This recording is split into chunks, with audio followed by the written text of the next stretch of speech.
Hey guys, you're watching Tech Edit. I'm Basil, this is Xperia 1 Mark 6 and my review dropped around a week ago and the comment section has gone crazy. There's people who are angry about this phone, there's people who are excited about this phone, and frustration at the fact that it doesn't look set to launch in the US and other regions that Xperias typically do launch in. So I'm going to dive into the camera of this phone in this video. I'm not going to talk about how the battery life has blown me away. I'm not going to talk about how I really love the front-firing stereo speakers, the SIM tray that you can pull out with a fingernail, the 3.5mm headphone jack, of course. Now, I actually don't mind the screen resolution one little bit, even though it is noticeably less sharp than some competition. That's all for the full review, so go check that out if you haven't already. In this video, I'm going to dive into my experience with the camera around 3 weeks in, so a significantly greater amount of time than I spent when I did the full video review. And I can talk to the macro functionality and also the low light performance a bit more than I could when I did that video. So I'm going to talk about those in a sec. Before I do, obviously, if you're not already subscribed, please do. It's how you stay on top of everything that I do. And when you do subscribe, ding that bell as well. It really helps me out when you guys watch my videos, and you only will get notified about them if you ding the bell. Right. This phone. The Xperia 1 Mark 6 has 3 cameras around the back. There's a primary, telephoto and ultra wide. The primary and ultra wide are the same as the 1 Mark 5, but the telephoto is different. Recapping the specs of that primary for a sec and ultra wide, the main camera has an effective 48 megapixels because it's not actually a 48 megapixel sensor, it's slightly bigger, it's around 52 megapixels, and that's a 1/1.35 inch sensor.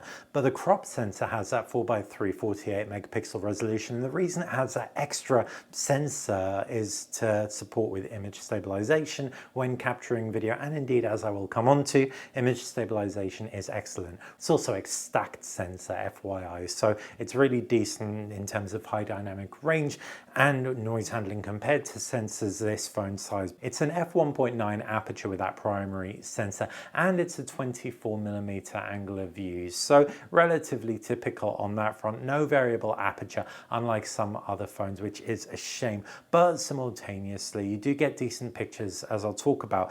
As for the ultra wide, I was a little bit more disappointed in the ultra wide being the same. The key reason is it's 12 megapixels. Now that's a very low resolution. And while I don't necessarily need 48 megapixel output, there are benefits of having a high resolution, since not least of all pixel binning, improving dynamic range and other aspects as well. So it's an f2.2 aperture and you have a 1/2.5 inch sensor, so relatively small, but at least you have a relatively open aperture. Also, there's autofocus on here. I'm a little bit disappointed that the 16mm angle of view isn't particularly wide. You normally have like 13-14mm or thereabouts, and that feels, when you're getting to those really low numbers, much wider than the ultra wide of the Xperia 1 Mark 6. So it doesn't add a huge amount compared to the 24mm main camera. Still handy to have, but I would have liked a little bit more range with that camera system on the wide end.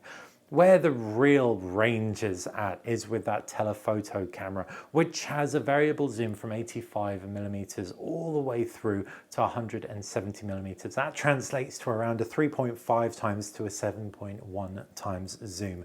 Now, with that, you do have a very small sensor. It's a 1/3.5 inch sensor, but you have a pretty impressive wide aperture there. At the widest angle, you've got an f2.3 aperture, and at the furthest range at 170mm, it's f3.5, which is still impressive.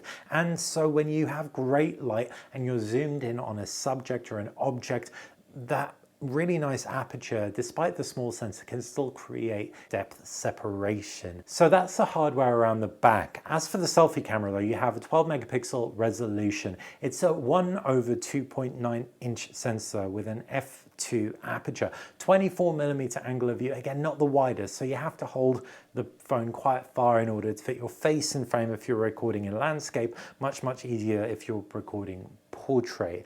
You also don't have autofocus, which is a shame because of the product showcase function on the rear camera. Would have been nice to bring that to the front camera and have focus actually account for that, but no joy here. It's a fixed focus selfie camera. So that's all the hardware on here. The real headline grabber is that telephoto camera, not least of all because at 120 millimeters, it can capture incredible telemacro photos and videos at up to 120 frames per second. So that's super impressive. But before I dive into the results and show you some more pictures that I took on this thing, I'm going to talk about camera applications. I know it doesn't sound too riveting, but a little bit of a history lesson. If you're coming from an old Xperia 1 phone, you'll have had 3 apps, maybe 2, depending on which one. You'll have had Video Pro, Cinema Pro, and Photography Pro. Photography Pro is where you're going to get manual photography tools, and that's all pretty much in here, so you haven't got anything to worry about. But the other 2 apps, Cinema Pro and Video Pro, offer things like rack focus, so you can set 2 focus points and automatically pan between them. The Cinema Pro app also has Sony's Venice color profile, which dials contrast right back for a really beautiful flat log-like look. And there's other stuff. Video Pro app, manual ISO, manual white balance that you control with Kelvin rather than with a very imprecise slider. Those are those apps, and unfortunately those apps don't live on here, and you can't get those features in the standard camera application. I do talk about this a little bit in my review of the One Mark 6, but after having used it for a little bit longer, I tried to sideload Video Pro and Cinema Pro on here with some success. Unfortunately, Cinema Pro was just a no-go, so I couldn't get that to work, but Video Pro works on the primary camera and ultra-wide camera. Unsurprising given they have the same hardware as the Xperia 1 Mark 5. So you can get 16 millimeters through to 24 millimeters and actually 48 with that lossless 2x zoom. In Video Pro, you just can't access that telephoto, which is cool because what that opens up are things like manual ISO, manual white balance, etc. So I'm happy that at least I could sideload that, but for everyone else who doesn't want to be sideloading apps, you'll have to wait until an autumn update when Sony will unveil their more manual, more prosumer video solutions for the Xperia 1 Mark 6. And could it possibly be that's when the successor to the Xperia Pro I is going to be announced? Because we had some leaks about that today. Who knows? Let's focus on this thing for now. And it's time to talk about picture quality. The first type of photo and video I'm going to talk about is macro photography, specifically because it's the most impressive compared to all the other phones out there. These 2 phones are the best I've ever used. What are they? The Pura 70 Ultra and obviously the Xperia 1 Mark 6. Now they do macro in different ways. One has a fixed camera. It's a 3.5 times zoom, 50 megapixel setup, and it's very, very nice with its autofocus, so you don't even have to think, it does a lot for you. And the pictures this thing produces, and indeed video, have saturated, crispy shots that are ready to be shared. Very, very different from the Xperia 1 Mark 6's take on things, which is a lot more subdued. There's only manual focus, but it has smoother focus pans. When you activate manual focus on the Huawei, it's slightly stepped, slightly juddery as you pan through that like focus range. The Xperia 1 Mark 6, you can get almost country file grade footage from this thing, just like panning beyond the reeds into the distance. 120 frames per second video as well in slow-mo, so you can pull stills from it that look so good, even handheld. And of course you have up to 4K resolution on both. Now, speaking of stills, the fact it's a 12 megapixel camera possibly means that your stills are a little bit softer on the Sony Xperia 1 Mark 6. In fact, they're very soft, and they're very soft also because you have a very shallow depth of field. So I would normally say if you aren't working with a subject that isn't moving, you're better off capturing a video 120 or 60 frames per second and pulling a 16:9 still from this phone instead of trying to capture a still with that manual focus at the right split second of a bug, for example. Whereas the Huawei Pura 70 Ultra, I got some stunning bug shots, and that was moving subjects. As you can see in this clip, it handles moving subjects in videos beautifully as well. So both of these phones have their pros and cons. The Sony Xperia 1 Mark 6 definitely the video champ for me, especially for anyone who wants to edit up, glow up their footage rather than have it look glowed up out of the camera, because it shoots with a flatter color profile. However, like I said, the Pura 70 Ultra is the do-it-all solution. But if you are looking for macro backup cameras for your big camera setup, or you just want a smartphone that can do macro photography, these two are your only real choices right now, other than the predecessor to this guy, the Huawei P60 Pro. Despite saying that, I am fully aware that the Xiaomi 13 Pro, OPPO Find X3 Pro, and the Redmi Note 10 Pro, as well as the Xiaomi Mi 11 Pro and Mi 11 had really great macro cameras in their own right. Micro, if you're looking at the OPPO Find X3 Pro. I'm just saying right now, current gen devices, these are my favorite. Unless you go for a Xiaomi 14 Ultra, OPPO Find X7 Ultra, Vivo X100 Pro, use a telephoto camera relatively close up because it can to focus on a subject, and then you'll get some nice background separation, but it still isn't quite telemacro, at least not in the same way Huawei and Sony is doing. Right, so that's telemacro, but the stills photography on the Sony Xperia 1 Mark 6 is definitely worth dwelling on a little bit more. And I'm going to preface by saying some camera phones like the OPPO Find X7 Ultra and Xiaomi 14 Ultra I just spoke about have camera systems that feel like you don't have one primary camera necessarily, even though the main camera is better in sensor size and in performance. You can still lean on other cameras at various points in the day. The Xperia 1 Mark 6 is very clearly a primary camera smartphone. The main camera is what you're going to want to lean on when the lights drop. Noise handling on the other two is pretty bad. And Sony has a weird thing where it very much exposes up when shooting at night on the primary camera, but exposes down when shooting at night on the telephoto or ultra wide in order to avoid noise, because they have small sensors, and so you get a slightly inconsistent shooting experience. And as a result, it feels like three cameras, actually maybe even two, the main camera and then the other cameras, which kind of have more similar properties. And this extends to white balance as well. Now, there are two schools of thought. Apple kind of created this movement towards all your cameras metering and like having similar white balance to one another, even though the objects in view are totally disparate when you have sky in frame with an ultra wide or when you don't with a tele camera. Of course you're going to get different white balance in isolation, but what Apple's done is it grabs all the information from all the cameras so it can align them, and other manufacturers do that as well. Apple popularized it by making a big song and dance about it. Sony absolutely does not do that. So you will take a photo of one object, for example, and zoomed in, it's going to have a very different property to when you're punched out. And fans of that very unified color profile across zoom ranges won't love that. But what you are going to get is shots, especially in bright environments, that look great in isolation across all cameras. Sony does lean towards exposing up generally as well, because it wants to pull the detail out of those shadows. But in doing that, you do end up with a little bit of clipping and highlights of some scenes. So it's interesting to see Sony exposing in a way that actually hurts photos, hurts highlights sometimes, but still gives you very good dark shadow areas with lots of detail. Still, if you're using the main camera, the primary camera, I'd always try and expose down so that you can pull out the shadows, because you will get them with that primary camera, though the telephoto cameras and ultra wide obviously do have slightly worse dynamic range because they have those smaller sensors. And if you're shooting at night, especially RAW, you're going to be pulling up a lot more noise from those secondary cameras.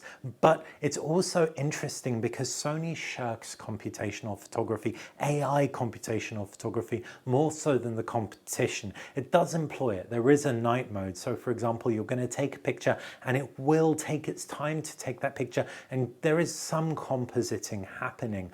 but it's not going to be anywhere near as aggressive as what you're going to find on Xiaomi and OPPO and Samsung and Apple devices. It will brighten things up quite a bit, but it won't retain that clarity, that depth, especially from Google phones, for example, that you get with night sight. It's also worth noting that that computational limitation applies to zoom. So Sony doesn't even unlock a really far-reaching zoom range. You can't zoom beyond 21.3 times. In contrast, the Samsung Galaxy S24 Ultra, and in fact most modern day phones, let you go in at roughly 100 times zoom, so you can get that banging moonshot or whatever. You can't even try and do that on the Xperia 1 Mark 6. It's not surprising because the 1 Mark 6 also, remember, has that 12 megapixel sensor in that telephoto camera. So it's going to be unable to even try and do computational pixel binning and stuff. But while the Honor Magic 6 Pro, for example, has a very limited zoom reach comparatively, 2.5 times, because of that high resolution telephoto camera, 180 megapixels, and the really aggressive push Honor has made towards AI processing, it's going to get much more detail at a really zoomed in range than the Xperia 1 Mark 6, and actually fare a little bit better in low light as well, despite the fact it has a significantly more pared back optical zoom. So while photography purists may appreciate what Sony's doing, keeping things traditional, and sure, there's going to be noise, you'll expect that from a photo if you're a camera user. If you're a smartphone user who wants a very smartest, latest AI-centric photo processing, you're not going to get it in the Xperia 1 Mark 6. Video is also a real high point on this phone. The primary camera is excellent. Because of that extra sensor size, stabilization is so good, and the telephoto camera is really impressed as well when handheld in bright environments especially. It's also worth noting continuous zoom between that 3.5 to 7.1 range, because its actual continuous zoom looks glorious. It does take a second to refocus when you've got something that's a subject in between that range changing, but if you can deal with that, or you lock manual focus, you'll be able to get a really stunning continuous zoom, a pan through, and I loved it. I really loved shooting video on this thing. Where it falls down is at night, especially with that ultra wide and telephoto cameras. It did pull up grainier footage than I was hoping for, but you're always gonna get that from zoom cameras on phones because of their inherent smaller sensors, given the zoom technology inside, and the primary camera generally in low light impressed. Selfies also captured really well, and the microphones picked up my voice nicely too, even with plenty of background noise. I'm gonna dive into a video I captured on this thing from the front camera now. As for the selfie camera on the Xperia 1 Mark 6, it hasn't got autofocus, which is a bit annoying because it means you can't use product showcase with it. But having said that, the daytime video quality looks pretty good. The microphones pick up my voice pretty well based on the footage that I've reviewed. Simultaneously, I think it can expose for my face just fine even when I'm wearing sunglasses. But now you get to see my bags under my eyes. Hopefully the video looks steady and stable. It can record up to 60 frames per second at 4K on that front camera. There is plenty of background noise now, so I'll be a little bit amazed if it picks up my voice well. I just watched that video back and it actually sounded and looked pretty good considering how noisy it was. And the stabilization was really solid, so unsurprising in really good lighting, but Sony's always been very good at electronic stabilization, and that's no different with selfies. On this thing, it's very bright where I am, and so it's probably going to try as hard as it can to keep exposed for my face while simultaneously keeping that background in check.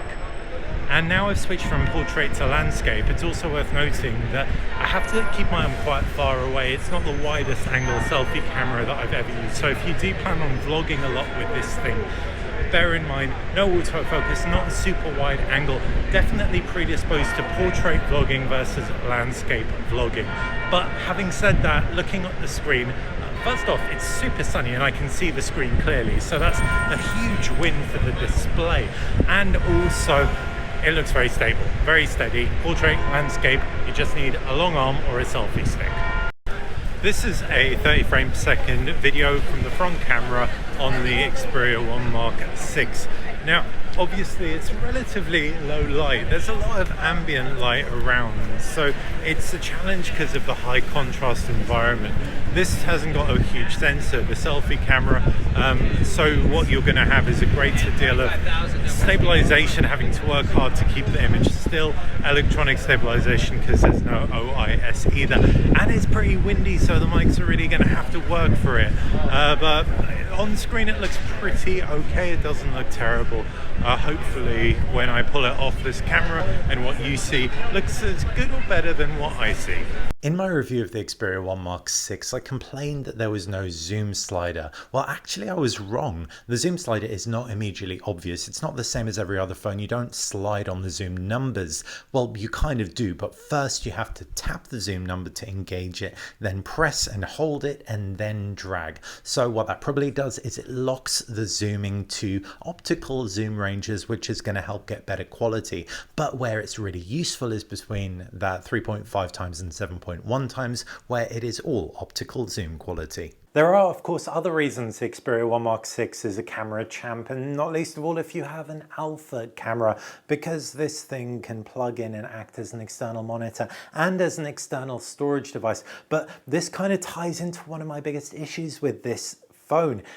256 gigabytes of storage as a kind of starting capacity and only capacity in some regions despite that sky high price. You've got to be kidding me. Yes, there's micro SD expandability, but you haven't got the same speeds from a micro SD card. So when you're recording 4K footage, 60 frames per second or whatever it is directly onto this thing, the 256 storage will fill up really quickly. I'm already over 70% full on this thing and I've just had it for a few weeks. So if you're a power user who likes to record a lot of video and doesn't want to lean too heavily on that slower micro SD card compared to that zippy internal storage, then that's a real pain point. So if Sony's watching this, I would urge you to do what other brands are doing and put 512 gigabytes in, especially considering this is a media-centric smartphone. But that mere alpha functionality, the fact you can use it as an external monitor is awesome. And if you capture 16:9 content, the more traditional 19.5:9 display is gonna make everything just look a little bit more spacious. And so that's my camera overview review, 3 weeks down the line, diary with the Xperia 1 Mark 6. It's been a bit of an all over the place deep dive, but hopefully it's layered some real impressions I've had of this phone. I do not want to change from this to my next phone. Yeah, I'm gonna have to, but there are so many things about it that have made me really enjoy using it. The battery life, screen, speakers being three of the main ones for me personally. But what do you want me to focus on? I do want to do a gaming video on this because I've gained so much on it. I do also want to do a speaker test, speaker roundup. But let me know what kind of video you want to see in the comments section below. If you want to see a deeper dive into the macro photography or think I've covered that enough. If you like this video, click that thumbs up button. And obviously, like I said at the beginning of the video, if you like the channel, please subscribe. It's how you're going to stay on top of everything that I do. Thanks for watching.